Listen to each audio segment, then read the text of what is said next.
प्यारे साथियों, कैसे हो आप सब लोग। उम्मीद है आप लोग बहुत अच्छे होंगे और आप लोगों की तैयारी भी बहुत अच्छी चल रही होगी। दोस्तों, आज लेकर के आए हैं एनटीपीसी का पिछला पेपर, जिसकी लगातार हम सीरीज चला रहे हैं, पार्ट नंबर 186। और आप में से बहुत सारे लोगों ने बोला था कि सर मैथ्स रीजनिंग को स्पेशल तरीके से करवाइए। तो मैथ्स और रीजनिंग की हम ये अभी पार्ट्स चलवा रहे हैं और इससे पहले हमने बहुत सारे पार्ट्स करवाए हैं, लगभग 180 पार्ट्स करवाए हैं, 177 पार्ट्स, जिसमें से पूरा का पूरा हमने क्वेश्चन पेपर सॉल्व किया है अलग अलग पार्ट में लेकर के। तो सारे सब्जेक्ट कवर करे हैं, चित्रों के माध्यम से भी समझाया है। तो उसकी प्लेलिस्ट आपको मिल जाएगी, एनटीपीसी पिछला पेपर के नाम से प्लेलिस्ट होगी, उसमें आप क्लिक कर सकते हो। और दोस्तों, कुछ लोग बोल रहे थे कि सर ये जो आप रीजनिंग और मैथ्स करवा रहे हैं, इसको अलग प्लेलिस्ट बना दीजिए ताकि आसान हो जाए। अगर हम मैथ्स रीजनिंग देखना चाहते हैं तो आसान हो जाए। तो हमने आज प्लेलिस्ट बना दिया है मैथ्स एंड रीजनिंग, एनटीपीसी पिछला पेपर के नाम से।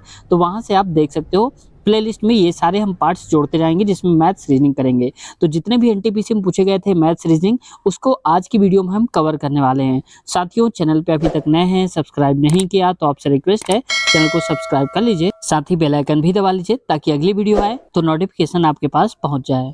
दोस्तों, आज का अगला क्वेश्चन लेते हैं, जहां से हमने पीछे छोड़ा था उसके आगे वाले मैथ्स रीजनिंग कवर कर रहे हैं। देखो, पाई चार्ट दिया गया है क्वेश्चन और कह रहा है कि मैचेस के खेलवार बंटन को दर्शाया गया है। तो देखो, जब कभी भी ऐसा क्वेश्चन आए तो आपको टाइम वेस्ट नहीं करना, डायरेक्ट ये देखो यहाँ पर कि पूछा क्या गया है। तो कुल 300 मैच खेले गए हैं दोस्तों। तो फुटबॉल के कितने मैच खेले गए हैं ये बताना है। और यहाँ पर ध्यान देना, इसमें से कलर अलग अलग दर्शाया गया। जैसे पीला वाला जो है वो फुटबॉल है, तो हमें केवल फुटबॉल से पहले मतलब है, तो हमें पीला वाला देखना है। तो पीला वाला कितना है, ये 17%। शायद आपको कम दिख रहा होगा क्योंकि ये थोड़ा पीडीएफ ही वैसी है।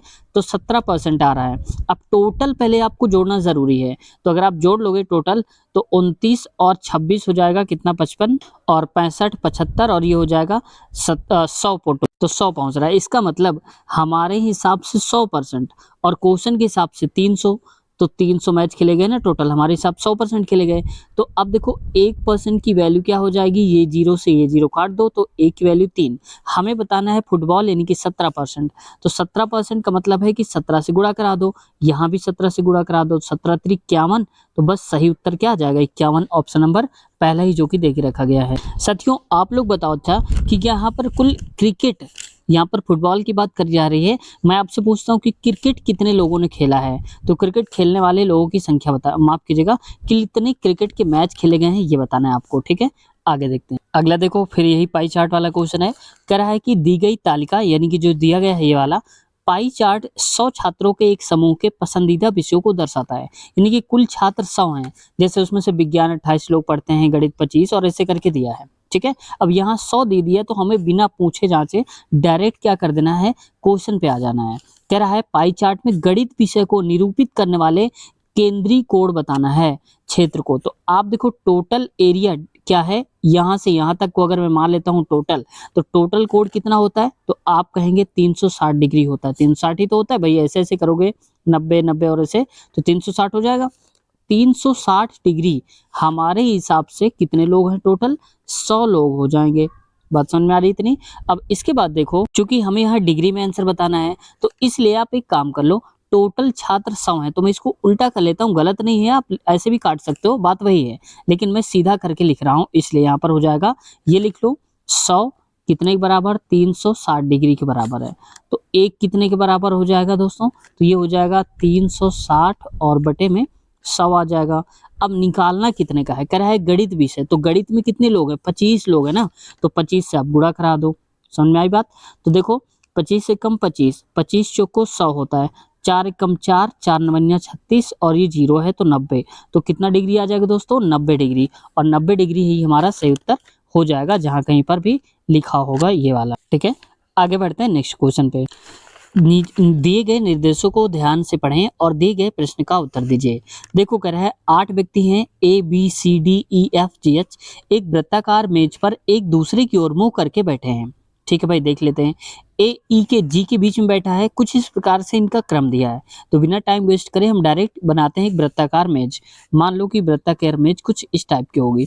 तो टोटल कितने लोग हैं, 8 लोग, पहले ही बोल रहा, तो सही सही क्रम बनाते हैं, एक निश्चित गैप, तो 4 ये हो गए, इनके बीच में ये भर दो, और ये टोटल 8 हो गए। अब देखो दोस्तों क्या हुआ, इसके बाद यहाँ कह रहा है कि ए, ई और जी के बीच में बैठा है। चलिए भाई मान लेते हैं। अब देखो स्टार्टिंग में आप कहीं भी किसी को बैठा सकते हो। तो देखो ए जो है वो कह रहा है ई और जी के बीच में बैठा है, लेकिन एक बात देखो, ई यहाँ अगर हम कर सकते हैं और जी यहाँ भी कर सकते हैं, लेकिन ऐसा भी तो हो सकता है कि जी हम यहाँ कर दें, ई यहाँ कर दें, तो इसका मतलब इसमें अभी लफड़ा होने वाला है। तो इसलिए आप इसको छोड़ ही दो थोड़ी देर के लिए। अब इसके आगे पढ़ो। जी एफ के दाईं ओर दूसरे स्थान पर है। अब यहाँ से देखो कह दिया उसने कि जो जी जो है एफ के दाईं ओर दूसरे स्थान पर है, तो हम सबसे पहले जी को बैठालते हैं। तो अगर मैं कह देता हूँ कि यहाँ पर जी बैठा है और एफ के दाईं ओर दूसरा, तो एफ अगर यहाँ पर हो जाएगा तो एफ का दायां ये और बायां ये, क्योंकि मुंह इसका अंदर की तरफ है, ठीक है। तो दूसरे स्थान पे बैठ गया 1 और 2। अब आगे देखो यहाँ पर कह रहा है अब ए जो है ई और जी के बीच में बैठा है, ठीक है भाई। अगर हम ए को यहाँ बैठा देते तो ए और जी के बीच में कहाँ बैठ पाता, यहाँ तो एफ और जी के बीच में बैठता, इसलिए अब हमें फिक्स हो गया कि यहाँ पर ए बैठेगा और जी के बीच में बैठेगा, जी और ई के बीच में बैठेगा, तो यहाँ कब कर दो ई, ये फिक्स हो गया। आगे कह रहा है इसमें से एच डी और बी के ठीक के बीच में बैठा है और एफ के दाईं ओर दूसरे स्थान पर बैठा है। तो पहले एफ हमें पता है क्योंकि एच टी बी कुछ नहीं पता, तो डायरेक्ट एफ देखो, एफ के बाईं ओर दूसरा, तो दायां इसका ये होगा, बायां इसका इधर होगा, तो बाईं ओर दूसरे स्थान पर मतलब पहला और दूसरा, तो इस जगह पर बैठेगा, ठीक है। तो हमने इसको बैठा दिया। आगे कह रहा है कि जो एच है डी और बी के बीच में बैठा है, ठीक है। तो मान लो अगर डी यहाँ हो जाएगा तो बी यहाँ हो जाएगा, लेकिन फिक्स नहीं हो सकता है डी यहाँ हो बी यहाँ हो, ऐसा भी हो सकता है। तो आगे पढ़ो जरा सा। आगे कह रहा है एफ के बाईं ओर दूसरे स्थान पर है, तो एफ के दाईं ओर ये तो हो चुका। अब कह रहा है ए और बी एक दूसरे के सामने हैं, तो ए तो ये है, इसका अपोजिट क्या है बी। अब हमें पता चल गया कि ए यहाँ होगा बी यहाँ पर होगा। अब वही तो कह रहा था डी और बी के बीच में बैठा है एच, तो यहाँ पर हो जाएगा क्या डी हो जाएगा। क्वेश्चन में क्या पूछा था यहाँ पर कि ए और बी के बीच में कितने व्यक्ति हैं, तो ए और बी के बीच में कितने व्यक्ति बैठे हैं, तो देख लो दोनों तरफ से काउंट कर लो। ए ये है बी ये है, तो इसके बीच में कितने लोग बैठे हैं, तो यहाँ पर देखो एक ये है दूसरा ये और तीसरा 3 लोग बैठे हैं। अगर इधर से काउंट करोगे तो 1 2 और ये 3 लोग, इसीलिए यहाँ पर ये नहीं देख रखा बाएं साइड या दाएं साइड, क्योंकि बराबर है। तो कितने लोग बैठे हैं 3 लोग ही बोलेंगे, तो ऑप्शन नंबर हमारा तीसरा यानी कि सी करेक्ट होगा, ठीक है। तो उम्मीद है ये भी समझ में आ गया होगा। अगला क्वेश्चन दोस्तों, अगले क्वेश्चन से दोस्तों पहले मैं आपसे एक क्वेश्चन पूछना चाहता हूँ कि आपको बताना है कि जे किस नंबर पे आता है। ए बी सी डी को अगर हम 1 2 3 4 करें तो जे किस नंबर पे आता है आपको बताना है। देखते हैं कितना जल्दी आप लोग जवाब दे पाते हो। देखो क्वेश्चन कह रहा है एक निश्चित कोड भाषा में फास्ट को BTUG लिखा जाता है, राइप को SQFJ लिखा जाता है, लॉ को PWFM लिखा जाता है और टेबल को UBCFM लिखा जाता है। तो उस भाषा में ई के लिए प्रयुक्त कोड क्या है। इसमें तो ई कहीं पर है नहीं, इसमें ई है, तो इसका मतलब कोई वर्ड कॉमन होगा, ठीक है। तो मान लो कि यहाँ पर मैं पूरा लिख लेता हूँ RIPE और इसके लिए क्या दिया है SQF और J दिया है। अब आगे देखो ई यहाँ पर भी दिया है और टेबल में भी ई दिया है, तो इसका मतलब कोई ऐसा लेटर होगा जो इसमें भी कॉमन होगा, इसमें भी और इसमें भी। तो जरा ध्यान से देखो इसमें से क्या है, अगर मैं FM को मान लेता हूँ तो FM यहाँ पर भी है, 2 लेटर हैं, क्योंकि यहाँ पर क्या कॉमन है, यहाँ पर ई कॉमन है और इसके बाद ये भी कॉमन है, एल कॉमन है। तो एल और ई इन दोनों के बीच में कौन सा हो सकता है, एफ हो सकता है और एम हो सकता है, क्योंकि देखो यहाँ पर एल भी है और यहाँ पर एल ई दोनों है। तो इसका मतलब या तो इस एल का मतलब एफ हो सकता है या एल का मतलब एम हो सकता है। लेकिन यहाँ से देखो जरा ध्यान से, यहाँ पर ई अकेला लिखा था, तो इसका मतलब है कि ई का कोड यहाँ दिया गया होगा। तो बताओ आप एफ एम में से क्या कुछ दिया है, तो आप कहोगे एम तो दिया नहीं है, तो इसका मतलब एफ दिया है क्योंकि ई दिया था। तो ई का मतलब क्या हो गया, केवल एफ हो जाएगा, एम होता तो एम दिया होता, इसलिए ऑप्शन नंबर इसका पहला ही सही उत्तर हो जाएगा, यही करेक्ट आंसर हमारा हो जाएगा। ऐसे दोस्तों क्वेश्चन जो है थोड़ा सा लग रहा होगा कि अभी समझ में कम आ रहा है, लेकिन घबराने की आवश्यकता नहीं है। जैसे जैसे क्वेश्चन आगे मिलते जाएंगे आपको आसान लगते जाएंगे, क्योंकि अभी आपने इसकी प्रैक्टिस नहीं करी है, इसलिए आपको ऐसा लग रहा है। चलिए अगले क्वेश्चन तरफ बढ़ते हैं, लेकिन फिर भी अगर किसी को डाउट है तो आप लोग बता दिया करिए। विकल्पों में दिए गए किन दो चिन्हों को आपस में बदलने पर निम्न समीकरण की यथार्थता पर कोई प्रभाव नहीं पड़ेगा। यानी कि अगर हम ये समीकरण है इसमें से चिन्हों को आपस में बदल दें, जैसे गुणा को हटाकर जोड़ कर दें, जोड़ को हटाकर गुणा, लेकिन आंसर 12 ही आना चाहिए, ठीक है। ऐसा हम क्या कर दें, तो ऑप्शन से देखते हैं, मैं इसको थोड़ा सा जूम करता हूँ, तो चलिए चेक करते हैं इसको। अब यहाँ पर मैं पहले ही ऑप्शन लेता हूँ, गुणा की जगह में घटाओ यानी कि माइनस करता हूँ और माइनस की जगह पे गुणा लिखते हैं।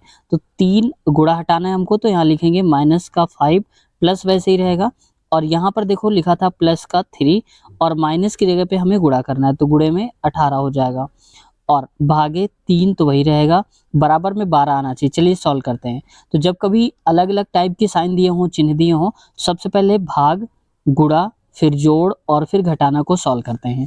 ये मैंने बताया है आपको पीछे भी, नहीं पता है तो आप लिख लीजिए।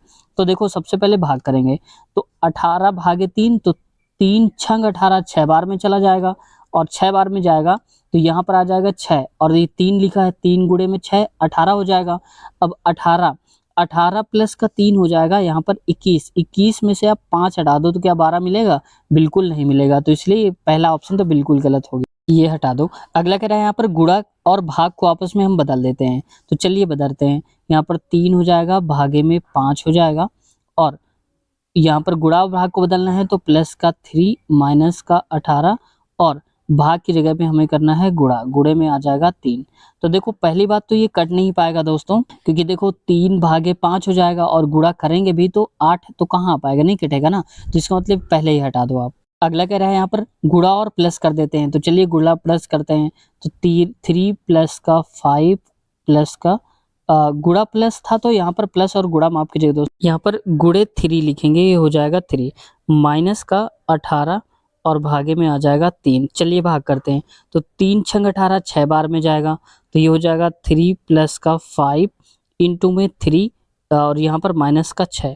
अब इसको कर लो, तो 5 3 15 हो जाएगा, 3 प्लस का हो जाएगा 15 माइनस का 6, ठीक है। तो देखो यहाँ पर 15 3 18, तो 18 में से 6 हटा दोगे तो 12 ही तो बचेगा और 12 आना चाहिए, तो बस ऑप्शन नंबर हमारा तीसरा यानी कि सी वाला करेक्ट आंसर है। अब देखो दोस्तों, अगर हमें सी पता चल गया कि सही है तो हम बाकी को चेक करने की आवश्यकता नहीं है कि टाइम वेस्ट करें, हम चेक करें बार बार, ऐसा नहीं है। तो आपका कैलकुलेशन सही होना चाहिए कि आपको डाउट ना रह जाए कि हो सकता है ऐसा तो नहीं कि मैंने गलत सॉल्व किया हो कि यही वाला सही हो, तो कैलकुलेशन में आपको कॉन्फिडेंस होना चाहिए। ये कैलकुलेशन की में कॉन्फिडेंस कब आएगा? जब आप ज़्यादा से ज़्यादा प्रैक्टिस करोगे, ठीक है। तो आगे आने वाले जितने भी क्वेश्चंस आपको मिलेंगे लगातार, जो भी आप जुड़े हुए हैं, तो उनका कैलकुलेशन आप देख सकते हो काफ़ी फास्ट हो गया होगा और नए-नए क्वेश्चंस की ट्रिक भी सीख गए होंगे वो लोग। चलिए आगे देखते हैं। को कथन निष्कर्ष में कथन क्या कह रहा है कि सभी पशु चूहे हैं, कोई चूहा भूरा नहीं है। देखो जब कभी सभी वर्ड आ जाए तो आप एक काम करा करो, हमेशा याद रखना सभी वर्ड आने पर 2 गोले बनाओ, एक छोटा गोला, दूसरा उसके बाहर पूरा तरीके से अंदर, यानी कि पहले वाला गोला बिल्कुल अंदर हो जाना चाहिए दूसरे वाले के, ठीक है। आप इसको टच भी करा सकते हो, ऐसे भी कर सकते हो कि इसको ऐसे बना दो, ठीक है, कोई बड़ी बात नहीं है। तो मैंने बना दिया। अब देखो जिसके साथ सभी वर्ड लगा होता है, तो सभी वर्ड जिसके साथ लगा है वो अंदर रहेगा। सभी पशु को मैं पी लिख देता हूँ, चूहे हैं और चूहे को मैं बाहर वाला यानी कि सी एच लिखता हूँ। हमेशा याद रखोगे, जिसके साथ सभी लगेगा वो अंदर वाले गोला पे लिखोगे। जैसे सभी पशु, तो पशु मतलब कि अंदर वाला, चूहे मतलब बाहर वाला। वो कह रहा है कोई चूहा भूरा नहीं है, तो कोई चूहा भूरा नहीं है, नहीं वर्ड आने पर मतलब है कि चूहा और भूरा ये गोला आपस में टच नहीं होंगे, बिल्कुल दूर दूर रहेंगे। तो देखो चूहा तो ये है और भूरा अलग करना पड़ेगा, तो भूरा को मैंने यहाँ पर बी एच लिख दिया, भूरा, ठीक है। मैं शुद्ध भाषा में लिखता हूँ इसलिए मैंने हिंदी में रेट आर भी लिख सकते हो अब, ठीक है। तो हम लोग तो यूपी बोर्ड वाले हैं, ठीक है, समझ गए आप। तो देखो यहाँ पर निष्कर्ष अब क्या निकाल सकते हैं, कह रहा है कुछ पशु भूरे हैं, तो देखो कुछ पशु, क्या कोई पी वाला बी एच वाले पे टच हो रहा है? तो ये तो पी बहुत दूर है, ये तो यहाँ है, तो टच बिल्कुल भी नहीं हो रहा, तो इसका भाई ये तो आप गलत बोल रहे हो, कट गया।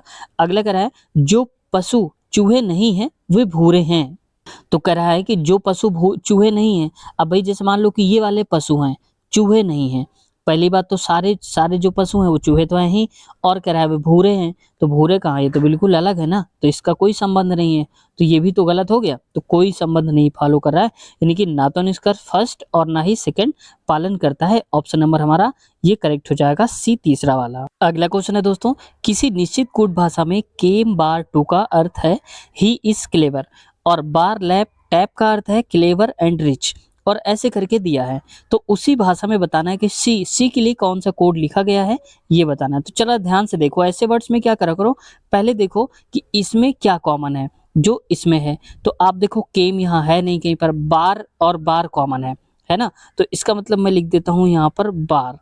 अब देखो जब एक वर्ड कॉमन है तो यहाँ का भी कोड भी कॉमन होगा।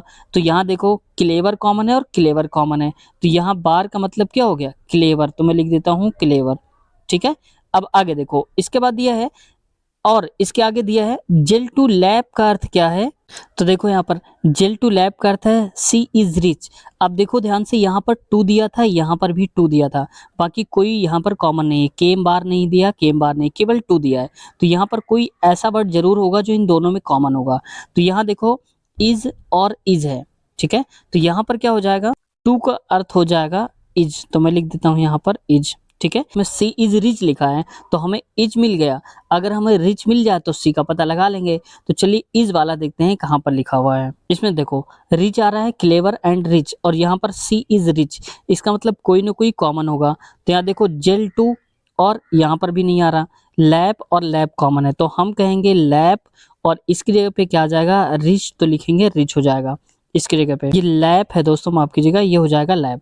पूछा क्या है, सी इज रिच, इसका कोड बन रहा है, तो हमें बताना है सी का कोड क्या हो जाएगा। देखो इज रिच, इज रिच हमारे पास है टू लैप, तो टू लैप हटा दो तो जेल क्या बच जाएगा, सी ही तो बचेगा, तो हो जाएगा सी। तो ऑप्शन नंबर कहाँ पर लिखा है, जेल कहाँ पर लिखा है, तो ऑप्शन नंबर तीसरे में लिखा हुआ है, और यही हमारा सही उत्तर होगा। अगला है, कमल अपने घर से उत्तर पश्चिम दिशा में 10 किलोमीटर और फिर दक्षिण पश्चिम में 10 किलोमीटर गाड़ी चलाता है। उसके बाद वह दक्षिण पूर्व दिशा में 10 किलोमीटर गाड़ी चलाता है। अंत में वह अपने घर की ओर मुड़ता है और आगे चलता है, मतलब आगे चलता ही चला जाता है। तो निम्न में से उसके किस दिशा में गाड़ी चलाने की संभावना सबसे अधिक है। यानी कि हमें सिर्फ दिशा पर ध्यान देना है, दूरी पर नहीं, हमें दिशा बताना है। तो चलिए देखते हैं, दिशा का भी दिशा भ्रम करते हैं। तो यहाँ पर कह रहा है कमल अपने घर से उत्तर पश्चिम दिशा में, तो पहले मैं दिशाएं बना देता हूँ। तो देखो इन दिशाओं में ये है उत्तर, और नीचे वाले को मैं मान लेता हूँ दक्षिण, और यहाँ पर है पूरब, तो ये क्या हो जाएगा, ये हो जाएगा पश्चिम। अब देखो उत्तर पश्चिम अगर बोले तो बीच वाली, और उत्तर पूरब बोले तो इनके बीच वाली, समझ गए आप। तो ऐसे ही हमें चलना है क्वेश्चन पे भी। चलिए देखते हैं, ये पश्चिम है। अब कह रहा है उत्तर पश्चिम दिशा में चलता है, तो उत्तर पश्चिम कहाँ पर है, ये दिशा है, मान लो कि इधर की तरफ चला, ठीक है भाई चला होगा। फिर दक्षिण पश्चिम दिशा में चलता है, तो दक्षिण पश्चिम कहाँ है, यहाँ पर है, तो यहाँ से डायरेक्ट तो यहाँ नहीं आ जाएगा। तो इसका मतलब है कि वो चल रहा होगा, इधर की तरफ चल रहा होगा, इस दिशा में चल रहा है। अब आगे क्या है, उसके बाद वह दक्षिण पूर्व दिशा में चलता है, तो दक्षिण पूर्व कौन सी दिशा है, ये दिशा है, तो डायरेक्ट यहाँ तो नहीं आ जाएगा। इसका मतलब ये इधर की तरफ चल रहा होगा, दक्षिण पूर्व की तरफ चल रहा होगा। अंत में वह अपने घर की ओर मुड़ता है और आगे चलता है। तो अब देखो वो घर की ओर चलेगा, इसका मतलब यहाँ पर रहा होगा, तो इधर की ही तरफ तो चलेगा। ये उसका घर अगर मैं कह दूं ये वाला है, तो कुछ इसी तरफ से तो चल रहा होगा। और ये कौन सी दिशा दोस्तों पड़ेगी, उत्तर पूर्व ही तो पड़ रही, उत्तर और पूर्व पड़ रही है, तो बस उत्तर पूर्व होना, ठीक है। तो करेक्ट आंसर हमारा उत्तर पूर्व हो जाएगा। अगला क्वेश्चन है कि घर से निकलते समय, देखो एक ही चैप्टर से क्वेश्चन डाले गए हैं, पिछला वाला भी और ये वाला भी, दिशा वाला। तो घर से निकलते समय महेश के सामने की ओर पूरब दिशा थी, मतलब घर से अगर वो निकलता है यहाँ पर, तो ये दिशा कौन सी है, ये पूरब दिशा है, ठीक है भाई, पूरब दिशा है। अपने स्कूल पहुंचने के लिए वह 2 बार दाएं और 1 बार बाएं मुड़ता है। तो एक बार पहले क्या मुड़ा, 2 बार बाएं, माफ कीजिएगा, 2 बार दाएं मुड़ता है। तो ये देखो जा रहा था ऐसे, दाएं मुड़ गया, फिर 1 बार दाएं मुड़ गया होगा, मतलब कि वो फिर इस तरफ आ गया होगा। अब कह रहा है और 1 बार बाएं मुड़ता है, तो बाएं मुड़ने का मतलब क्या है, इस तरफ मुड़ता है। तो बताना क्या है, अपने स्कूल पहुंचने के बाद उसके सामने की ओर कौन सी दिशा थी, तो ये नीचे की तरफ कौन सी दिशा है। तो अगर मैं कहता हूं कि हम ऐसे करेंगे, तो इधर की तरफ चलना शुरू करा था पूरब, ये पश्चिम हो जाता है, और ये उत्तर हो जाता है, तो इधर वाला दक्षिण, और नीचे की ही तरफ चल रहा है मतलब इधर की तरफ, तो दक्षिण ही तो होगा। तो दक्षिण ऑप्शन नंबर इसका दूसरा ही करेक्ट आंसर होगा, जो कि एक निश्चित कोड भाषा में 95 का अर्थ एस्टिमेटेड टाइम है, और 469 का अर्थ स्पेस एंड टाइम है, और 65 का अर्थ है एस्टिमेटेड स्पेस। उसी कूट भाषा में निम्नलिखित में से किस संख्या का अर्थ स्पेस है, स्पेस का कूट बताना है हमें। तो देखो जरा ध्यान से, यहाँ पर 95 लिखा है, 9 और 5, तो 9 और 5 लिखा है, एस्टिमेटेड टाइम लिखा है। यहाँ पर देखो इसमें और इसमें कौन सा अंक कॉमन है, तो आप कहोगे कि यहाँ पर 9 कॉमन है। देखो 9 यहाँ है, 9 यहाँ है, तो कोई एक वर्ड कॉमन होगा। तो वर्ड में से देखो यहाँ भी टाइम कॉमन है, यहाँ भी टाइम कॉमन है।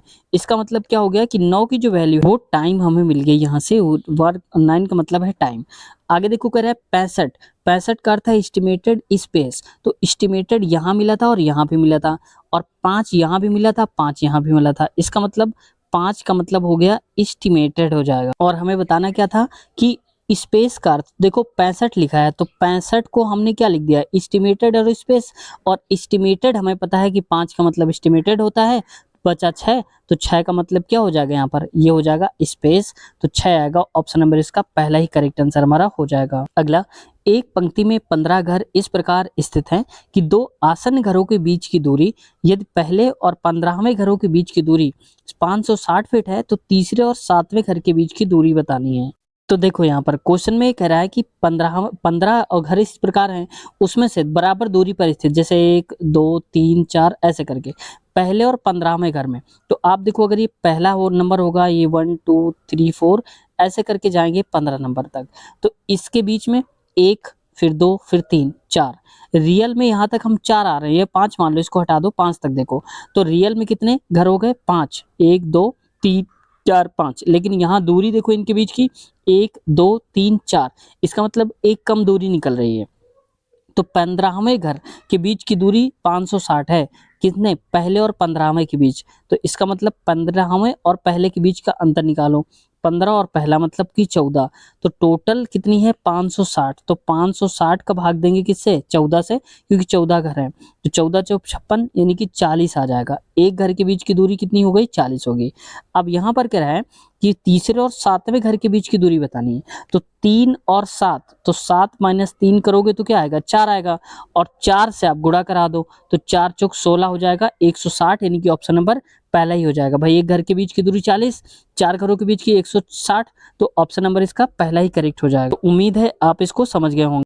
इसमें कह रहा है उस विकल्प का चयन करें जिसका तीसरे पद से वही संबंध है जो दूसरे पद का पहले पद से है। तो देखो mg और अनुपात ओजे और आर एल लिखा है ऐसे प्रकार से, तो देखो जो इनके बीच में रिलेशन, वही आर एल के आगे जो आएगा उसके बीच रिलेशन होगा।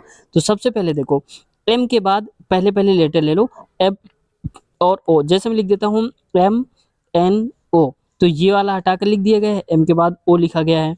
तो वैसे देखो यहाँ पर आर के बाद आगे देखो आर एस टी, एक हटा दो, आर के बाद क्या आना चाहिए, टी आना चाहिए, यानी कि यहाँ जो भरा जाएगा फिल किया जाएगा वो टी होगा स्टार्टिंग में। तो ऑप्शन देखो केवल इसी में टी स्टार्टिंग में दिया, बाकी इसमें एल एस जे है जो कि नहीं चाहिए। तो बस यहीं से आप टिक करके आगे बढ़ सकते हो स्मार्ट तरीके से, जब आप क्वेश्चन हॉल में जब एग्जाम हॉल में आप बैठे हो, ठीक है। तो टी आएगा, सही उत्तर इसका हो जाएगा, लेकिन मैं समझा रहा हूँ इसलिए आपको पूरा ही बता रहा हूँ ताकि आप पूरा समझ जाओ। तो टी आएगा पहले, तो फिक्स हो गया।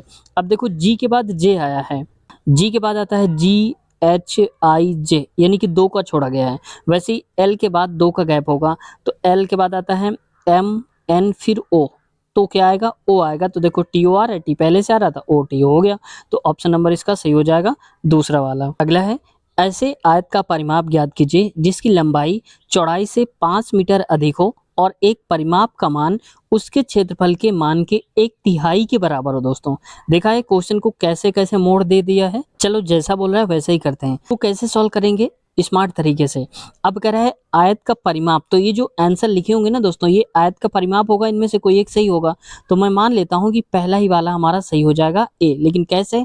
अब देखो परिमाप है आयत का, तो हमें पता है कि एल और बी को दोनों को जोड़ करके हम दोगुना करते हैं, तब हमारा परिमाप निकलता है। हमने 60 लिया, तो आपको ये सब नहीं करना है, कोई भी ऑप्शन लो उसका आप आधा कर दो। तो मैंने पहला ऑप्शन लिया है, तो यहाँ पर क्या कर दिया, 60 का आधा यानी कि 60 आधा कर दिया तो आ जाएगा 30। इसका मतलब 30 जो है ये लंबाई और चौड़ाई दोनों का योग दे के रखा है, और इसमें कह दिया है कि जो लंबाई है चौड़ाई से 5 सेंटीमीटर ज़्यादा है। तो इसका मतलब अगर मैं कह देता हूँ कि ये, अगर इसमें से चौड़ाई इसकी हो जाएगी 15 और ये हो जाएगा 20, तो ये तो 35 हो गया, जो कि 30 होना चाहिए। चलो इसको कम करते हैं, इसको कर लो 15, इसको कर लो 10, तो ये तो देखो 15 10 25 होता है, कम हो गया, तो इसका मतलब ये नहीं बन पा रहा है। और फिर से वही तरीका अपनाना, तो ये तो गलत हो गया। दूसरा देखो 25 50, और 50 का आधा करना है सबसे पहले, क्योंकि परिमाप बटे 2 करते हैं, तो ये हो जाएगा 25। अब ये लंबाई और चौड़ाई दोनों का योग दे के रखा है, और लंबाई जो है दोस्तों वो चौड़ाई से ज़्यादा है, कितना, 5 ज़्यादा है। तो इसको देखो अगर मैं लंबाई को कर देता हूँ, चलो चौड़ाई को मैं 10 कर देता हूँ, इसको कर देता हूँ 15, तो 15 10 25 हुआ। ये तो 25 होना चाहिए, देखो 25 हो रहा है। चौड़ाई जो है वो लंबाई जो है इसकी चौड़ाई से 5 ज़्यादा भी है, देखो ना 10 15 5 है, तो बस यही सही उत्तर हो जाएगा हमारा ऑप्शन नंबर दूसरा ही वाला। करेक्ट आंसर हमारा हो जाएगा ऑप्शन नंबर सेकंड। अगला है ए एक कार्य का 1/3 भाग 5 दिन में पूरा कर सकता है और बी उसी काम का 2/5 भाग 10 दिन में पूरा कर सकता है। ए और बी दोनों मिलकर उसी काम को कितने दिन में कर डालेंगे? तो चलिए देखते हैं। तो देखो ए की बारी में अगर निकालता हूँ तो 1/3 काम करता है कितने दिन में? 5 दिन में। तो मैं कहता हूँ इसका मल्टीप्लाई करा दो, तो ए की वैल्यू किसके बराबर हो जाएगी? 15 की। यानी कि ए पूरे काम को 15 दिन में कर डालता है, ठीक है। और वहीं पर देखो अगला बी है, उसी कार्य की 2/5 भाग को, तो 2/5 भाग को कितने दिन में करता है? ये करता है 10 दिनों में। तो देखो इसको 2 1 कम 2, 2 पंचे 10, तो 5 गुणे 5 यानी कि 25 हो जाएगा। तो बी की वैल्यू आ जाएगी 25, पूरा काम 25 दिन में बी करता है। अब 25 और 15 दोनों का एलसीएम ले लो तो आ जाएगा 75। तो 15 से काटेंगे, 5 बार में जाएगा, 15 पना 75 यानी कि 5 आएगा, और 25 नहीं 75 3 आएगा, तो यहाँ हो जाएगा 3। अब देखो कह रहा है दोनों मिल जाएंगे तो कितने दिन में काम होगा? तो टोटल काम तो हमारे पास 75 है, अब दोनों मिल जाएंगे तो ए मिलेगा तो 5 क्षमता ए की रहेगी और मिल रहे हैं यानी कि प्लस, और बी की क्षमता 3 हो जाएगी। 5 3 8 यानी कि 75/8 हो जाएगा। ये पूरा पूरा तो नहीं कटेगा, लेकिन काटने की कोशिश करते हैं जहां तक कटेगा। 8 ही 9 72, 9 सही आ जाएगा 3/8। तो देखो 9 सही, अब जैसे ही आपको पता चला कि 9 सही आंसर आएगा, तो 9 सही किसमें? इसमें 8 सही 7 सही, ये तो गलत हो गए, डायरेक्ट यहीं से टिक कर दो, बाकी आगे सॉल्व ही नहीं करना। तो 9 सही 8/3 आ रहा है, तो अब यहाँ से देख लो 9 सही 8/3 हो जाएगा, ठीक है। तो समझ में आ गया होगा। यदि दो संख्याओं का महत्तम समापवर्तक यानी कि एचसीएफ 2 है और उनका गुणनफल 120 है, तो दोनों संख्याओं का लघुत्तम समापवर्त ज्ञात करिए। चलिए देखते हैं। तो देखो एक फार्मूला हमारा क्या होता है, लासा यानी कि एलसीएम देख लो, चलो एचसीएफ ही कर लेता हूँ। एचसीएफ इंटू में एलसीएम, सी है पहली संख्या मान लेता हूँ x, दूसरी संख्या में y, ये फार्मूला होता है, आप इसको लिख लो। लासा गुणे में मासा, पहली संख्या गुणे में दूसरी संख्या, x y की जगह पे आप a भी कुछ भी ले सकते हो। अब देखो एलसीएम, एलसीएम यहाँ पर नहीं दिया है, एलसीएम ही निकालना है, तो एलसीएम को मान लेता हूँ मैं थोड़ी देर के लिए पी मान लेता हूँ, और एचसीएफ दे के रखा है 2, बराबर में हो जाएगा x, मतलब कि गुणनफल दोनों संख्याओं को दे के रखा है, x y का गुणनफल डायरेक्ट 120 दिया है, तो बस p की वैल्यू निकालना है। तो ये गुणे में है तो 120, ये इधर जाएगा डिवाइड क्रॉस करके, तो ये आ जाएगा 2, 2 1 कम 2, 2 6 12, यानी कि p की वैल्यू आ जाएगी कितनी? 60 आ जाएगी।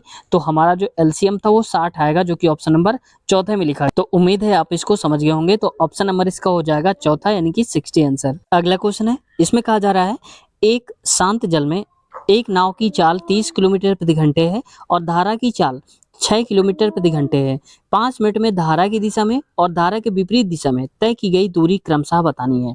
तो धारा की दिशा में पहले और फिर धारा के विपरीत। चलो देखो, तो देखो दोस्तों, अगर हम यहाँ मान लो धारा ऐसे बह रही है और आप भी इसी तरफ जा रहे हो, तो आपकी दोनों जो चाल होंगी वो जुड़ जाएंगी, ठीक है। तो इसका मतलब धारा की दिशा में निकालने के लिए 30 नाव की चाल है प्लस धारा की चाल कितनी? 6, तो ये हो जाएगा 36 किलोमीटर पर घंटे, ये स्पीड है। लेकिन 5 मिनट में कितना जाएगा? तो गुणे में 5 करो, लेकिन ध्यान दो यहाँ पर आंसर हमारा किलोमीटर में दिया है, तो ये किलोमीटर में ही रहेगा। अब इसको क्या करना है, किलोमीटर प्रति घंटे, तो मिनट को हम क्या करेंगे, घंटा बनाने के लिए 60 से डिवाइड करेंगे। तो यहाँ देखो 6 कम 6, 6 से रंग 36, और 6 गुणे में 5 बराबर में 10, तो 6 पंचे 30 आएगा, तो 30/10 तो 3 आ जाएगा। यानी कि धारा की दिशा में कितनी स्पीड होगी उसकी? 3, तो 3 यहाँ भी है 3 यहाँ भी, ये तो चले गए पहले ही ऑप्शन। अब आगे देखो, धारा की विपरीत दिशा में बोला जा रहा है, तो विपरीत में अभी हमने प्लस किया था, अब करेंगे माइनस। तो देखो यहाँ पर 30 में से 6 हटा दोगे तो बचेगा 24, 24 बटे में यहाँ गुणे में 5 करिए और बटे में करिए 6, 60 करिए, माफ कीजिएगा। तो यहाँ पर 6 कम 6, 6 चौक 24, 4 पंचे 20, तो 20 बटे में 10, 0 0 यानी कि 2, तो 3 और 2 आएगा, तो 3 इसमें दिया है 2 इसमें दिया है, जबकि यहाँ पर 3 3 दिया है, गलत हो गया। तो ऑप्शन नंबर इसका चौथा ही करेक्ट आंसर हमारा हो जाएगा, ठीक है। तो समझ गए होंगे आप, इसको सही उत्तर हो जाए। अगला क्वेश्चन है दोस्तों, इसमें कहा जा रहा है 4200 के गुणनखंडों की संख्या ज्ञात करिए। तो चलिए 4200 के पहले गुणनखंड आप कर लीजिए। तो देखो 4200 को हम लिख सकते हैं 42 गुणे में 100 हो गया। तो 42 को और क्या लिख सकते हो, 7 गुणे में 6 लिख सकते हो। 7 को 7 रहने दो, 6 को लिख सकते हो 2 3 6 तो 3 आ गया। अब देखो इसको लिख सकते हो आप 10 गुणे में 10 लिख सकते हो ना 2 बार में, और 10 को भी लिख सकते हो गुणे में 2 गुणे में 5 ये। वैसे इसको भी क्या लिख सकते हो गुणे में 2 गुणे में 5। समझ में आया? अब देखो यहाँ पर 2 2 सबसे पहले कोई भी ले लो, 2 1 2 और 3, 2 3 बार है, यानी कि 2 की पावर क्या हो जाएगा 3 गुणे में 3 कितनी बार है? एक ही बार है, तो 3 की पावर 1 हो जाएगा। तो 2 हो गया हमारे पास, ये हो गए 3 हो गया। 5 कितनी बार है? तो देखो 5 एक बार है 2 बार है, तो 5 की पावर 2 हो जाएगा। 7 एक बार है तो 7 की पावर 1 हो जाएगा। अब हमें गुणनखंडों की संख्या में क्या करना है? पावर में 1 जोड़ देना है। अब हमें नंबर बेस से हटा दो, पावर का मतलब है हमें सिर्फ, तो 3 3 में 1 जोड़ोगे 4, गुणा करा दो, ये 1 है 1 जोड़ोगे तो 2 हो जाएगा, गुणा करा दो। आगे 2 में 1 जोड़ोगे 3, यानी कि 1 1 बढ़ा के हमें गुणा करा देना है पावर में से 7, यानी कि 2 हो जाएगा। तो 4 दूनी 8, 8 त्रिक 24, 24 गुणे में ये 2, तो 24 दूनी कितना हो जाएगा? 48 हो जाएगा। तो बस 48 ही सही उत्तर होगा, ऑप्शन नंबर हमारा जो कि पहले में ही दे के रखा गया है, यही करेक्ट आंसर हो जाएगा। ठीक है, तो साथियों आज की वीडियो को हम यहीं तक रखते हैं, क्योंकि वीडियो थोड़ा सा लंबी हो जाती है तो प्रॉब्लम होती है एडिटिंग वगैरह में। और आगे वाला जो इसके पार्ट आएगा, आगे बचे हुए क्वेश्चंस करेंगे, वो अगले पार्ट में कर लेंगे। और अगले पार्ट की लिंक इसी वीडियो के नीचे डिस्क्रिप्शन में मिल जाएगी, जब रिकॉर्ड हो जाएगी तो इसी के नीचे हम लिंक लगा देंगे, और उसमें सबसे पहली लिंक होगी जिस पर लिखा होगा अगला पार्ट। अगला पार्ट जैसे आप क्लिक करोगे तो बस उस वो वीडियो शुरू हो जाएगी। साथियों हमने पूरा क्वेश्चन पेपर कराया है, maths, reasoning, GS, GK, science, और चित्र भी दिखाए हैं हमने। करंट अफेयर को अपडेट करके 2025 के हिसाब से भी बताया है। तो अगर आप देखना चाहते हैं तो प्लेलिस्ट हमने बना दिया है एनटीपीसी पिछला पेपर के नाम से, तो वहां से आप देख सकते हो, आसानी से आपको वहाँ मिल जाएगा। और साथ ही ग्रुप डी के भी हम ऐसे ही पेपर करवा रहे हैं लगातार। ग्रुप डी पिछला वर्ष पेपर के नाम से प्लेलिस्ट मिल जाएगी, वहाँ से देख सकते हो। और ये जो मैथ्स रीजनिंग की हम चला रहे हैं एनटीपीसी के प्रीवियस ईयर, तो इसमें से अलग से प्लेलिस्ट हमने बना दिया है मैथ्स रीजनिंग के नाम से, तो वहाँ से भी आप देख सकते हो। तो एनटीपीसी मैथ्स एंड रीजनिंग के नाम से प्लेलिस्ट है, तो वहाँ से आप आसानी से देख सकते हो। तो उम्मीद है आप जरूर अपनी तैयारी को बूस्ट करेंगे और मेहनत करके इस 2025 में अपनी एक सीट जरूर पक्की करेंगे। तो दोस्तों कुछ कहना चाहते हैं या पूछना चाहते हैं तो आप कमेंट करिए, आपका रिप्लाई देने की पूरी कोशिश करेंगे। और वीडियो पसंद आई हो, चैनल पे नए हैं, सब्सक्राइब नहीं किया तो आपसे रिक्वेस्ट है चैनल को सब्सक्राइब कर लीजिए, साथ ही बेल आइकन भी दबा लीजिए, ताकि हमारी वीडियो को नोटिफिकेशन टाइम टाइम पर पहुंचती रहे। और साथियों जो भी रेलवे के यहाँ पर क्वेश्चन पेपर होंगे या कोई भी जो एग्जाम चलेगा रेलवे का, एग्जाम सेंटर पर जाकर हम रिव्यू लेते हैं, तो रिव्यू की प्लेलिस्ट हमने बना दिया है, क्योंकि जितने अभी हुए हैं उनका हमने रिव्यू लिया है। तो आप देख सकते हो सेंटर पे जाके हमने कौन कौन से क्वेश्चंस पूछे हैं, जिससे कि आपको एक्चुअल आइडिया लग सके कि किस टाइप के क्वेश्चंस आते हैं। तो एनटीपीसी के जितने भी क्वेश्चन चलेंगे उन सभी का हम रिव्यू देंगे, इसी चैनल पे आपको मिलेगा।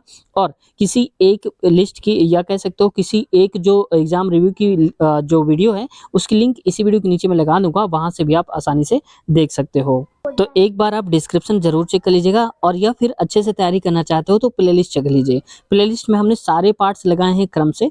और देखो क्रम से जब आप नहीं पढ़ते हो तो क्वेश्चन आप छोड़ देते हो। जैसे मान लो हमने क्वेश्चन 1 से 30 तक करवा दिए पार्ट 1 में, इसके बाद पार्ट 2 आएगा, उसमें 31 से आगे वाले क्वेश्चन कराएंगे। तो इसका मतलब एक क्रम चल रहा होता है। तो अगर आप बीच से छोड़ छोड़ कर देखेंगे, पार्ट 1 देखा फिर 9 देखा, तो इसका मतलब बीच वाले आपने मिस कर दिए ना, क्योंकि ये क्रम से चल रहे हैं। और अगले पार्ट जब भी आप हमारे चैनल पर कोई भी अगला पार्ट देख रहे हो, तो आपको कहीं जाने की आवश्यकता नहीं है, नीचे प्लेलिस्ट में हमेशा चेक कर लिया करो। हर एक वीडियो का अगला पार्ट की लिंक हम वीडियो के डिस्क्रिप्शन में लगा देते हैं। जैसे मान लो पार्ट नंबर 51 आप देख रहे हो, तो पार्ट 1 के नीचे देखना 52 की लिंक होगी, और उसमें अगला पार्ट लिखा होगा, उसमें वहीं से देख लेना। पार्ट 52 में 53 की लिंक होगी। तो ऐसे करके हमने सारे लगा दिए हैं क्रम वाइज, आप वहां से देख सकते हो। तो उम्मीद है चैनल को सब्सक्राइब कर लिया होगा, बेल आइकन भी दबा लिया होगा। फिर भी कोई डाउट है तो आप लोग कमेंट्स करिए, और अगले वीडियो में मिलते हैं। तो नीचे डिस्क्रिप्शन में लिंक है, क्लिक करिए। अपना ख्याल रखिए, take care, bye bye. Take care, bye bye.